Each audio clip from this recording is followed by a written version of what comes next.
amazing Australians and the story of their lives. You're tuned to Lots to Chat About with Rosemary Peterswald. Hello listeners and welcome. My guest today is Professor Peter Sheehan, AO. Amongst many other roles in his illustrious career, Peter was Vice-Chancellor of the Australian Catholic University for many years, Chair of the National Board of Review for Film Censorship, writes as a film critic for the Australian Catholic Office for Film and Broadcasting. His academic career has spanned the globe and culminated in the role of Vice-Chancellor of the Australian Catholic University. And he was made an Officer of the Order of Australia in 1995 for his services to psychology and education. I could go on for ages about Peter's achievements. However, let's hear from the man himself. Welcome, Peter. Thank you very much, Rosemary. It's great to be here. And a pleasure to have you. Now, I'm sure our listeners would love to hear about your early life. Where were you born and sort of where did your interest in psychology and film start? That's an interesting question. I was born in Strathville in Sydney. My interest in psychology was that I enrolled for an arts degree and I happened to do well in psychology. So I looked at what grades I had and I said, I may as well go on with psychology. And then I became very interested in psychology. I went on to do a BA honours degree and a doctorate degree and a postdoctoral overseas. And psychology has been my major disciplinary interest in the research I have done for decades of my life. And you travelled extensively, haven't you, across the world in the academic career? I have indeed. Are there any sort of real highlights that stand out more than others? The highlight for me was really the people I interacted with intellectually in my doctoral work. Professor Sutcliffe was an example of that. And overseas, in my postdoctoral work, Professor Martin Orne is another example. And the people I met in my overseas work, there's a whole host of them that have been very influential in what I thought and what I've done. Right. Tell me now, how did you find your role as Vice-Chancellor of the Australian Catholic University? And can you, just something that I am sort of aware of, but I'm not sure that all of our listeners would be. What is the difference between a Vice-Chancellor and a Chancellor? The Vice-Chancellor has a lot more to do with the running of the university, am I right in saying that? Yes, I think the Vice-Chancellor really has a lot to do with the management of the university. The Chancellor has a very pivotal role in authority, and the Vice-Chancellor would report to the Chancellor on matters of importance and controversy, but I was involved very effectively in the management of Australian Catholic University. I reported to the Senate of the university, and the Senate of the university had the Chancellor as its chair. So in your role as Vice-Chancellor, did you, I presume you had to travel a lot? Look, I had to travel enormously. I live in Brisbane, and I have lived in Brisbane for some 45 years. And I found that I had to live in Sydney during the week as Vice-Chancellor in Sydney, who's responsible for all the campuses. And then I went home by plane every week to my home in Brisbane. Right. I said to my wife, look, I'm the Vice-Chancellor and I come to you, you don't come to me. So every weekend I flew back to spend the weekend with my wife and family. And how many campuses are there around Australia? How many Catholic University campuses are there? Well, there's Australian Catholic University, there's Notre Dame University. I think they are the two major ones. Right. The Notre Dame is out of Western Australia, and although it has its campuses in a lot of places, including, of course, Sydney, ACU has multiple campuses spread throughout Australia.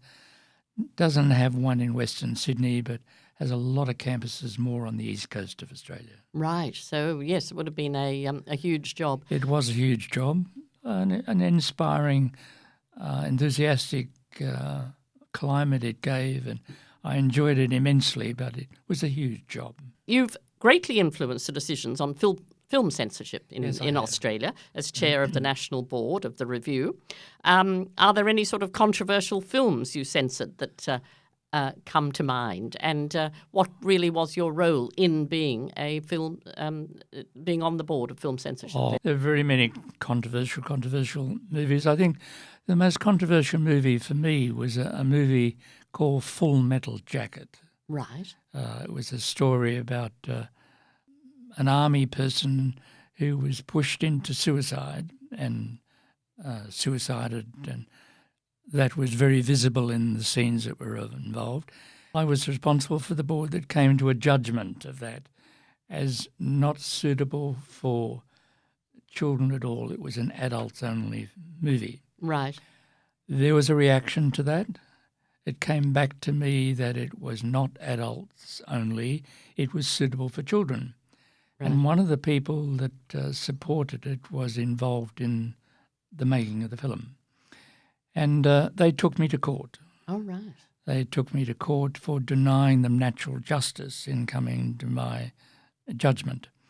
So I went to court. It was a lengthy process, and eventually the court came to the judgment that natural justice was at issue, and I found after a while they put the movie out again, and I came to the cynical judgment that the time that's spent in doing legal controversy with me, about me, was time that got them enormous lot of funds coming in from anybody who saw the movie, including children. Oh, right. Now, I firmly believe it was an adults-only movie, yes.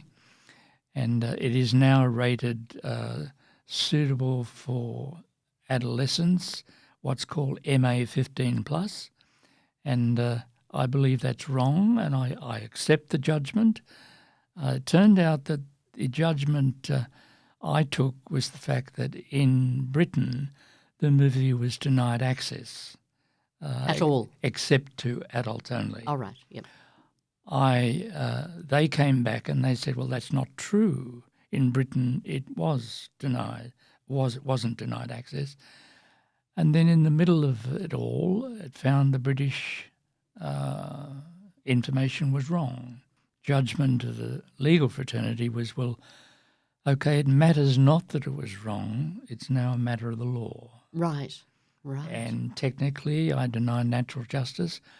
I don't have any private concerns about denying them anything except what had to be said regarding a movie like that that dealt very firmly with violence and violence to an individual. So what about Netflix and, on our TVs? What sort of control does Australia and the Australian film censorship have for shows that are shown on everybody's television at home? Well, that's another issue. We didn't look closely at Netflix movies, although a movie on public release might eventually go to Netflix. Yes. And I would hope that people who put Netflix movies would have firm views about, or what is the censorship ruling of this particular movie. Right. Now, I don't know whether they have or not. Yes. And Netflix movies didn't come to me, to my committee. But if it was a video release, on public release, yes, it did. And there are some very good examples of movies that everyone would agree should never, ever be released. Yes. If I could illustrate that? Yes, yes. One is a snuff movie. Right. Now, it links to the issue of whether or not we tolerate censorship. My argument on that is there are certain movies that do really require censorship. Yes. And one of them is a snuff movie where a family, pretty much of South American, receives payment for one of their family members to be murdered. Oh, right. And the killing is filmed. Yes. And then released in a movie called a snuff movie. Right. Now, I have done a lot of research on the access of children to material they shouldn't be looking at. Yes. And it is true that a number of children in Australia get access to snuff movies. Right. Under the sort of cover, as it were. And if you're looking at a movie that kills someone, to pay a family for money to survive, I actually think that requires censorship never to release that. Yes. And of course, now we've got the extra minefield of social media and violence on social media, but also people filming themselves carrying out violence, and anybody has access to that. And of course, at the moment, it's very much in the news, isn't it? Because the Australian government is looking at possibly censoring children up to the age of 14 or 16, I think it is, as to what social media sites that they can belong to. Yeah, look, I very much support. I think there's an enormous problem in our society in the extent to which aggression is talked about and debated as something maybe children might be interested in. And if you look at the way films are advertised on television, what's coming online, and the notion of glorifying the violence they will spread is very much part of an ordinary everyday exposure. I just think that is causing a real problem in our society. As a psychologist, I was involved in research in what happens in exposure to violence, what happens during exposure to sexual violence, and what impact that has on what people do and how they act. Yeah. And I think there is an impact, particularly sexual violence, and I think that I would like to see far more attention paid to children's exposure to violent material than what I see happening at the moment. Yes, because it almost becomes the norm, isn't it? You watch it on TV or you watch it on social media, and you think, well, that's the norm, and that's terrifying, isn't it? I think children will get together and, gee, have you had a look at that? Isn't that terrific? And let's talk about it. And we live in a violent society. Media captures that violence, and there are elements of violence that really deserve censorship. Exactly. Now, you're listening to Lots to Chat About. I'm Rosemary Peterswald, and my guest today is Professor Peter Sheehan. Now, Peter, if we move into psychology, which is a love of yours, isn't it? And very much yes, so. It is indeed. If you look up the meaning of psychology, you see that it is the scientific study of the human mind and its functions, especially those affecting behaviour in a given context. Can you explain that a little bit more? Well, psychology is a discipline that relates to how we think and how that affects what we do. There are so many names now given to psychological behaviour these days. I mean, in the old days, there was no such name that I am aware of called ADHD, was there? And now there seems to be so much of it around Australia, and even a friend of mine who's in her 80s has just been diagnosed with this. Is it that we are giving names to conditions that perhaps have been there for ever and ever, or is it becoming more prevalent? Well, I didn't have a lot to do in a sense with the link between medical syndromes and what I do in terms of looking at films. But getting away from films, just in everyday life, right. And the amount of people that are being treated for bipolar, depression, and other psychological behaviour, not diseases, but conditions, I should say. Are we living in a society, do you think, that has so much more of that? As I say, not necessarily to do with what people are watching on television or in films, but just in general life. Well, let me answer that, but I would be answering in terms of my opinion of it rather than a psychologist who's research on it. I'd say very much to that. We live in a world in which it's a very uncertain world, living almost constantly with some exposure to violent behaviour. And in the uncertainty and the stress of what the world is like at the moment, I have no doubt personally that can lead to illnesses, both mental and physical, that are problems in our society today. Now, I've not researched on that particularly, but I have no doubt at all that our society carries the level of exposure to violence. You can't live in our society without coping in some way with the violent world around us. Mm-hmm. Now, if I happen to be rather stressed in my life and I'm a bit depressed about it, I don't have a lot of people I can talk reasonably to about it, I'm not at all surprised that, in fact, I would develop some condition that requires attention. It is. It is a terrifying world out there, isn't it? Whenever you It is indeed. go in to read a newspaper or watch the news or whatever, Yep. you can go to bed quite depressed. Which brings me to a question. I was discussing psychology with two of my grandchildren the other night, and one of my granddaughter actually brought up a subject which my daughter has been on to me for many, many years, to say that a lot to do with your mind has also got to do with your gut and gut health, I should say, and sleep patterns and whatever. So is there, in your opinion, are there particular ways that we could help our moods in a physical point of view, like, as I say, sleep and what you eat and diets and that sort of thing? Well, if I was a medical doctor or a psychiatrist, Yes. I would feel comfortable about answering that. But let me just simply say, personally speaking to the question you've asked, I'd say yes. I mean, to say, if I'm stressed by the world around us, I would be not a good sleeper. Right. I think it's important that you sleep well. Now, what do you do about that? Am I depressed? Is that the reason I'm not sleeping well? Now, I think we live in a society that is stressful and violent enough. I'm not surprised by the incidence of depression. I'm not surprised by what medical problems there exist.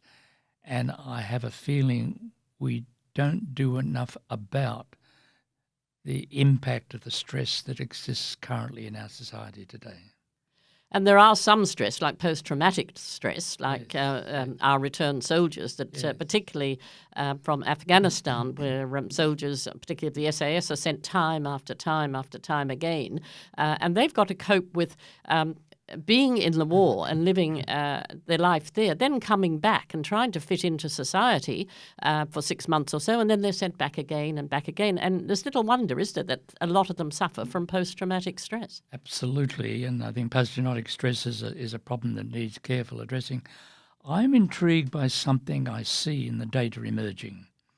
In post-hypnotic stress disorder, people who've been exposed to appalling conditions come home traumatized by what they've experienced, and what intrigues me is they want to go back. Right. They want to go back to what they were and did before. I found that interesting because, in a sense, part of the reason them wanting to go back is they wanting to go back to an environment they're familiar with and they have had, although it stressed them. And now they're in an environment they find difficult enduring because they can't handle the stress they experience. Now, a lot of the people who come back want to return. I find that an intriguing finding, and I don't know why. It is intriguing, isn't it? Yeah. They find it. Are you sort of suggesting they find it hard to move back easily into Yes, everyday yes. society, and they feel more sort of in a regimented situation? I agree with you. Yes. My husband was in Vietnam, as was my brother. But as my husband Rob has pointed out to me, although Eugene, my brother, was sent twice, but my husband went once. But with Afghanistan, as I was saying before, they're sent time and time again, which makes it more, I would have thought, more difficult to fit back in, as you say, and then go back over. There are great tragedies associated with post-hypnotic stress, and I think one of the really great tragedies is the number of people suffering post-traumatic stress, suicide. Yes, yes. And I think when you've got suicide, it's a great warning chance that something in our society is terribly wrong. Exactly. Yes. Hopefully the government is now looking seriously at defence personnel that are suffering from those sort of conditions. Hopefully you're right. I really would like the assurances that hope comes to be action to deal with the problem. Now, Professor Sheehan, a number of universities have appointed you to their faculty, including the universities of Sydney, New York, New England, Armidale, the University of Queensland. And how does that work? Well, it's interesting. I've been at a lot of universities and they each have a stimulation of me which I value enormously. I value Sydney University for a reason that's a little unusual. I've been exposed to a lot of different environments in all the universities I've studied in and worked in, but I find the most stimulating environment I've ever experienced is my environment as a student at the University of Sydney. Right. Now, that's not to say I'm not stimulated by other universities, and I have been, but it's a different sort of stimulation. And I value enormously in my overseas universities, I value the intelligence of the people I interacted with. There are people overseas I've interacted with who have to be the most brightest people I've ever known. Right. I find in my work with the Australian Research Grants Committee, and I chaired the Research Grants Committee, I ask myself, what makes these people as bright as they are? And I find one of the things that intrigues me is that never in my exposure to the people who were in the committees of Australian Research Grants Committee, and they were the creme de la creme of the intelligentsia, never did they justify their brightness. All right. They accepted it. Right. It wasn't an argument with them. And I find in my interactions with other people in some other universities, I find there are people out there who are not as good as they should be, who try to convince me they're much brighter than they are. Oh, right. Right. Yes, there's a few of those around, aren't there? Yes. Where did your love of films come from initially? I did a little bit of reviewing when I was a postgraduate student. Yes. I found that it injected into me a love of movies, and I found when I went to universities, and particularly in the latter stages of my universities training, I did a lot of reviewing, and I've actually been doing jury duty of some kind in Czechoslovakia, Venice, Canada, Berlin, Spain, and I go over there, I serve on the jury, I come back. I find that enormously stimulating. I'm surrounded by exactly what I value in doing, and I value the people who are doing it. Now, one of the things I've done, not everyone would agree with me, is that when I resigned from the universities and I decided, well, what will I do in retirement? I made a personal decision not everyone would agree with. I said, I do not want to do in retirement what I have done out of retirement. Oh, okay. Yes. So in retirement, if I got a request to go on a research committee, I would say no to. I value in retirement doing things that are related maybe, are an offshoot maybe, but I do not value doing exactly the same thing. Now I'm retired, why do it again? Exactly. So what do you do? Well, are you a golfer? Or I bet it's academia somewhere. No, yes. Yeah. I think my academic interests now, I value the research into unacceptable behaviour and exposure to violent behaviour. I've always been interested in that as an activity. I actually do judgments of movie reviewing. What's their quality? Who's in it? Is it done properly? Is it done well? I do that at the moment for the Jesuit Media as an associate of Jesuit Media. I submit my reviews of movies regularly. They are published. That spans into contacts I have with overseas people that are related to doing jury duty in various festivals. Right. So I'd say my major interest at the moment is film evaluation. Terrific. And you have authored or co-authored several books, haven't you? I have authored a number of books. And part of my life is being interested in certain things and pursuing it. Right. And I have pursued the trustworthiness we have in the verbal reports we give. When you come out with something you remember, Yes. I say to myself, well, is that accurate or not? Let me ask you the question. When someone crashed into your car, let me ask the question. What speed was that truck doing when it crashed into your car? I might ask, what speed was the truck going when it smashed into your car? Right. What speed was the truck doing when it hit your car? You would give me different estimates of that speed. Right. Now, I find the accuracy of your recall is really of great interest to me. Yes. And I also find that your confidence in your recall has no relationship to accuracy at all. Fascinating. Now, I could go on talking with you forever, but sadly, the clock is telling me that we have run out of time. But I'd love to have you back sometime to take that a little bit further. But Professor Sheehan, I thank you very, very much for being my guest today, and I'm sure our listeners have really enjoyed your thoughts and our discussion. So thank you for being my guest. And thank you for the opportunity of being with you. I enjoyed it. And thank you, Sparrow, for producing. Thank you. Great friends and great chats. That was another Lots to Chat About with Rosemary Peterswald. Stay tuned next week for another amazing chat.